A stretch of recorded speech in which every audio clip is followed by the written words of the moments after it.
Hey y'all, welcome back to my channel. Today we're going to do another real quick and easy air fryer recipe. I use my air fryer that's in my oven, but this also works for the countertop type. You need to preheat your air fryer to 375, and then it's just going to be so simple and easy. You're not even going to have to think about it.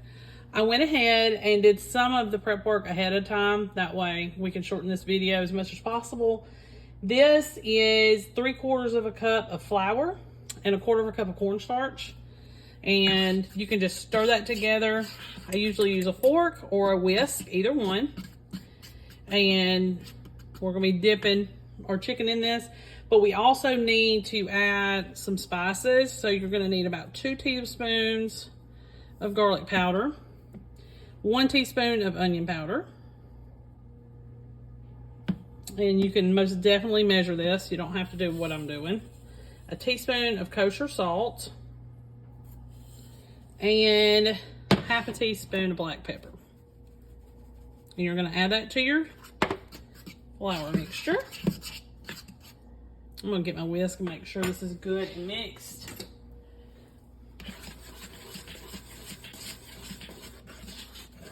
Okay. So while my oven is preheating, or my air fryer is preheating, we'll also work on the rest of this. That way we can have everything ready.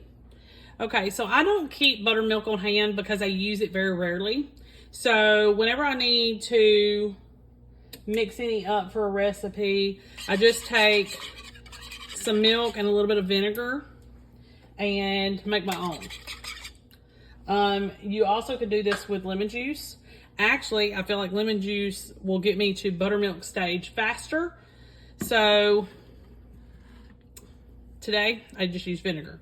Now, I've also got a cookie sheet or a baking sheet ready with some foil. And I also put some spray on it to help me flip them later.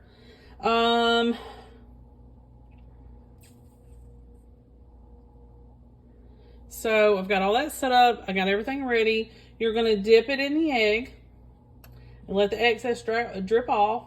And then you're going to take it and put it in the flour mixture. You're going to pat it into the flour, make sure the flour sticks. And then we're going to place it over here, just like you typically would make fried chicken any other way. So let me get the chicken and we'll get started. Okay, so you can use bone-in chicken thighs. I'm going to only use today some boneless, skinless chicken thighs.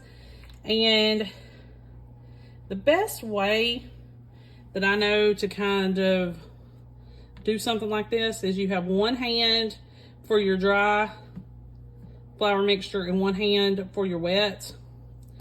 And that kind of helps because your hands are going to get gross. And of course you can use gloves, but I didn't feel like even worrying about that or digging them out. And you're going to need about 2 pounds worth of meat. You could probably also use boneless, skinless chicken breast, but it's going to end up being really dry. So probably don't need to do that. Probably not really dry, but a little bit drier than normal. So that's why I chose chicken thighs. But instead of trying to mess with the skin or the bones or any of that, I just got some boneless, skinless. To me, it's worth the extra money, and my money is going towards the meat, not towards the bone, which is what we're going to throw away. So you just need, I think I said 2 pounds worth, and I think the package I picked up was like 2.5. But I still should have enough of everything to cover that. Okay, y'all, so I got everything floured and ready to go. I don't know if I said with the buttermilk you're going to mix an egg in. I forgot to say that, I think. So these are all seasoned and ready. You're going to put them in a 375-degree air fryer that's been preheated. And you're going to cook them between 25 and 30 minutes. We're also going to spray these with some cooking spray, because in the air fryer it just helps with the dry flour, I guess you could say. So it just helps keep everything moist and gives it a fried appearance on top. It helps cook it more to where it looks more like fried chicken. And then what you're going to do is you're going to flip these, and then you're going to spray that again on the underside. And you're going to do this about halfway through, and it'll be done. You know, as soon as the chicken gets done, it needs to reach a temperature of about 165 degrees. They'll be about golden brown, and you can pull those out. Shouldn't take long at all because of the boneless portion. So it may actually be less than 25 minutes. Just use your best judgment, and of course try to test the temperature if you can. Okay, I'm gonna get these in the oven, and I will be back to you with the full spread. Okay, y'all, so here's the finished product. It did perfect. When you first look in there, when you get through your first halfway point, you need to flip them. Just keep in mind that it's gonna take a little bit of time for them to crisp up. So go ahead and flip them, spray them with some spray, and cook the rest of the way, and then they'll turn out just fine. I definitely would do boneless, skinless with thighs again. I just like the way that it crisps up. It's less mess. Nobody has to fight a bone or anything like that. Perfect chicken, and it's cheaper than chicken breast. I paired it with some mac and cheese and some sweet peas. Okay, make sure you like and subscribe. I'll see you next time. Hey y'all, welcome back to my channel. Today we're gonna do something super simple. We're gonna air fry some pork chop bites. I've made pork chop chunks or bites before for y'all. I usually cook those in the skillet, but this time we're gonna air fry them. You can take some boneless pork chops and do this, thick cut ones, or you can take a pork loin and do it. I choose a pork loin because it's cheaper per pound. Period. It's just cheaper. I get over 3 pounds of meat, 3¼ pounds of meat for $7. So to me, that's better. So I always go that route usually, unless I just have to make certain things like pork sandwiches or something like that. It'd be easier doing that with a butt or something like that. Butt or shoulder. So before we put these in the air fryer, there's a few things that we got to do. I went ahead and cut up, it's probably a little over a pound of pork loin, because you need about a pound's worth. And I've already preheated my air fryer. My air fryer's in my stove or my oven, so I've already got that going. You need to preheat it for about 5 minutes at 400 degrees. You can do it in the countertop one. Just make sure that you spray it and everything so that you'll be able to shake it midway through. And then if you do it in the you have an oven air fryer, then you'll just kind of stir it midway through. Okay, so let's get started on the marinade or the seasoning part that we got to do. You're going to need about 2 tablespoons of olive oil. And I'm just going to put it in this little paper bowl. And then we're going to pour it over our pork bites that we have in a separate bowl. You need 1½ teaspoons of Montreal steak seasoning.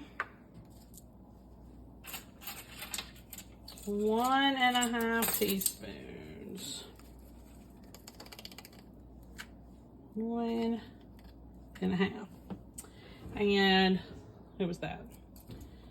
I always keep that on hand. It's just a really good seasoning. You're going to need some paprika, about 1 teaspoon of that. Try not to use too much of that, because use too much, it just is not good.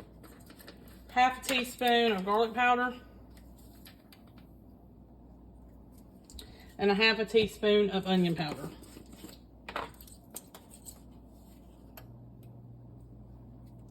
And this is gonna maybe shock y'all. You're going to need 1 teaspoon of brown sugar.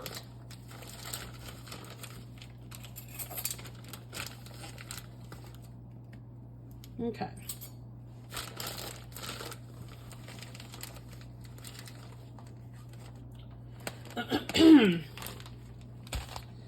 Now, the best thing for me to stir this with, you can use a spoon or a fork, but I have this little small whisk. You can even use a regular size whisk as well. But this little small whisk is perfect for things like this. I'm just gonna mix all that up.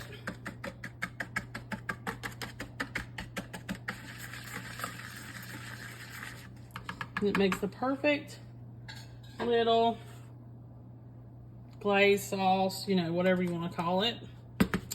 Let me get a rubber spatula and make sure we get all of it out. So typically what I do when I do stuff like this is I do about half, stir it all up, and then add the rest of it. Because you want all these pieces coated. And they're not going to be heavily coated either. It's going to be lightly done just to give each one of them a little bit of seasoning.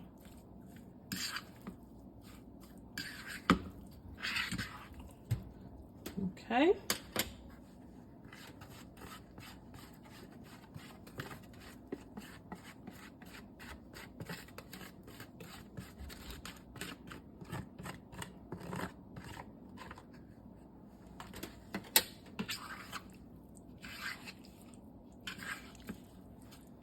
Just stir this up. See, real easy and simple. Doesn't cost anything. I had all these seasonings already. If you can't find Montreal steak seasoning, you can use any kind of steak seasoning. You can also use an all-purpose seasoning, or you can Google a good steak seasoning recipe and take all of your dry spices and mix those together. I've had to do that many times when I didn't want to go out and spend more money. But I would invest in this little bottle of seasoning because McCormick is usually cheaper, or Mrs. Dash, either one. They're usually $2 to $3 a bottle because you're going to use it. It's a really good all-purpose seasoning for meat. All right, let me get my pan ready and I'll be right back. Okay, so I'm just using a baking sheet and then I lined it with some foil. I also sprayed the foil just a little bit lightly with some cooking spray. I know that we're using olive oil, but I want to make sure that it doesn't stick. And then you're just going to spread these out. And they could touch, but it's probably best that you kind of give them their space.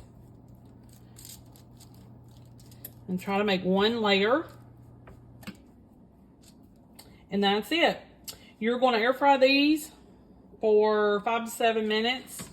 And like I said, come through, kind of stir them up if you're using your oven air fryer, and shake the basket in between if you're using a countertop air fryer. All right, I'll see you back here in a few minutes, and I'm also going to be working on my side dish to go with it. Okay, y'all, so this is the finished product. Took no time at all. I put more time into prep time than I did actually cooking the pork bites. I paired it with some cheesy rice-a-roni and some corn. Real cheap, basic. Make sure you use a pork loin versus tenderloin or anything else, because this one's going to be a lot cheaper. It's a pork loin roast. You'll find it with the tenderloins, but it should be a thicker piece of meat. It won't be a 2-pack. It'll be per pound, and they're usually pretty cheap. And you can make pork chops out of them, or pork bites out of them, or have a roast. Either way, make sure you like and subscribe. I'll see you next time.